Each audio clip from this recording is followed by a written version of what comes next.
你好，歡迎嚟到21日自我關懷療癒之旅。我叫連姑娘，係一位20年嘅社工。過去咁多年，我陪過好多個靈魂行過困難嘅路。我好開心今日可以陪你一齊開始呢段旅程。或者你已經習慣咗對自己苛刻好多年，或者你成日對朋友好溫柔，對自己就好嚴格。呢21日，我哋一齊練習由習慣對自己苛刻，練習到習慣做自己最好嘅朋友。自我關懷就係咁樣一步一步練習返嚟㗎喇，就好似學踩單車，每一次練習都會令你更加平衡，更加穩陣。尋日我哋做咗一件好勇敢嘅事，望住鏡入面嘅自己，一個部位一個部位咁樣欣賞。你仲記唔記得望住自己眼睛嗰一刻啊？自我關懷就係咁樣一步一步練習返嚟㗎喇。每一次練習都係同自己建立緊一個新嘅關係，由苛刻到溫柔。今日嚟到第4日，我哋會同一粒石頭相遇。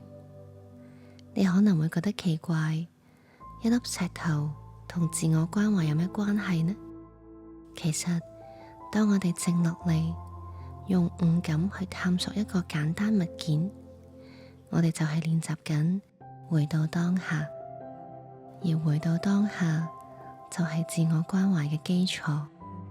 去到練習嘅後半段，我仲會教你一個好重要嘅練習，叫做自我關懷空間。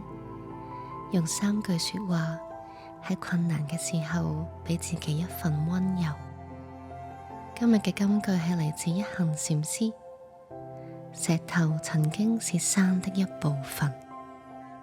一粒石頭可能經過咗好多年先嚟到你嘅手心，佢見證過無數嘅風雨。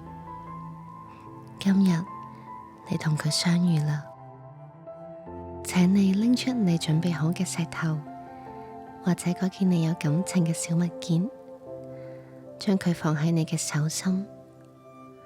如果覺得安全，你可以輕輕眯埋雙眼，或者保持住溫柔嘅目光。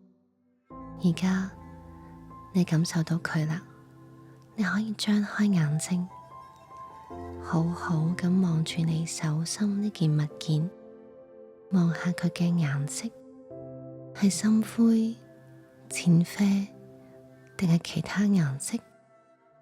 係單色定係有唔同嘅斑紋？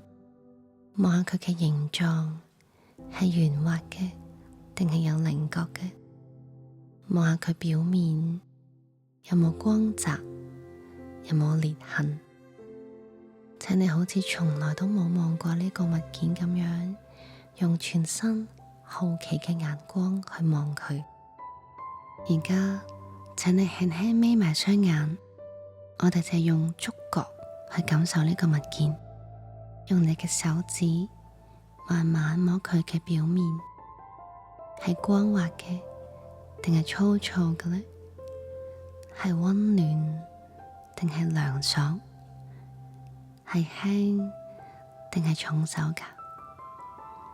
感受下佢嘅質感，佢嘅溫度，佢喺你手心嘅重量。而家請你試下用指尖輕輕敲下呢個物件，唔知你聽到咩聲音呢？係清脆定係低沉？或者佢係沉默，冇任何聲音嘅？冇聲音都係一種聲音。而家我邀請你將物件捧近個鼻，聞一聞，有冇咩味道㗎？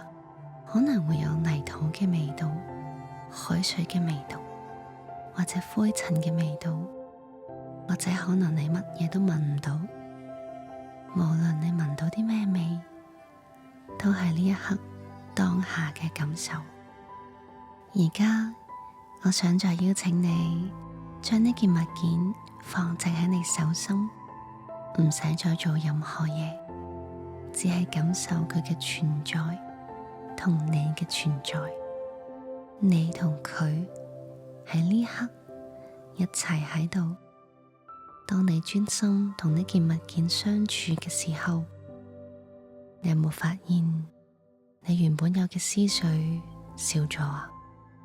你幾乎冇留空間俾過去嘅遺憾或者未來嘅擔憂，因為你淨係活在當下。如果你願意，你可以將呢粒石頭放喺口袋。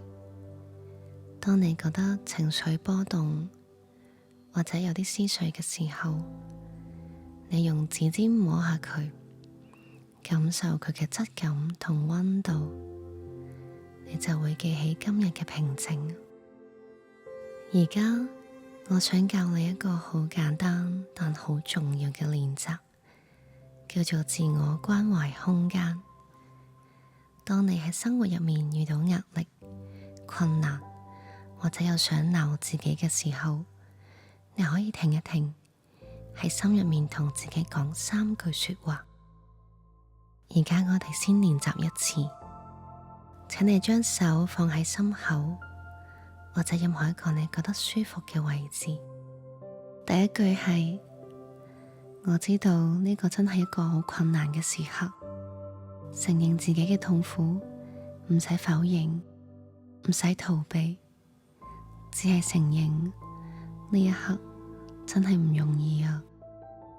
第二句係：困難係人生嘅一部分，記住啊，你唔係孤單噶，每個人都會經歷困難，都會有覺得唔夠好嘅時候，呢個係人類共同嘅經驗嚟噶。第三句係：願我善待自己，俾自己一份溫柔。你可以用你自己中意嘅說話，例如願我俾到自己需要嘅支持，願我對自己溫柔一啲。你可以配合一路將手放喺心口，慢慢喺心入面重複呢3句說話。呢個真係一個好困難嘅時刻，困難係人生嘅一部分，願我善待自己。呢個練習唔係要即刻令困難消失，而係喺困難存在嘅時候，用一種較溫柔嘅方式回應自己。記住呢3句說話，佢係你隨時隨地可以用嘅工具。呢個練習就嚟完結啦，輕輕提醒自己，你嘅呼吸無時無刻都喺度。當生活好匆忙，好多嘢要處理嘅時候，你可以記起今日，停一停，摸一摸口袋裏面嘅石頭或者小物件，或者喺心裏面同自己講嗰3句說話。今日嘅練習就到呢度啦。你啱啱用咗幾分鐘同一粒石頭靜靜咁相處，仲學識咗自我關懷空間呢個好實用嘅練習。呢個就係正念或者靜觀同自我關懷，唔使去好遠嘅地方，只需要返嚟呢一刻，同俾自己一份溫柔。今日嘅金句係：石頭曾經係山嘅一部分。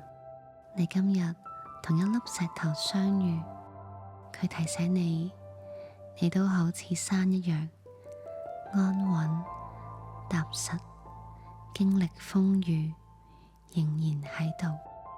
聽日我哋會練習一個好重要嘅技巧，啟動你身體嘅照護系統。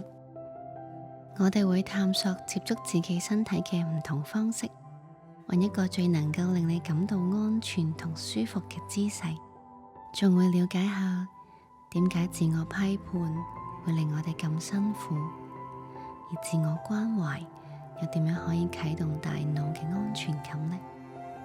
好好保重，我哋聽日再見啦。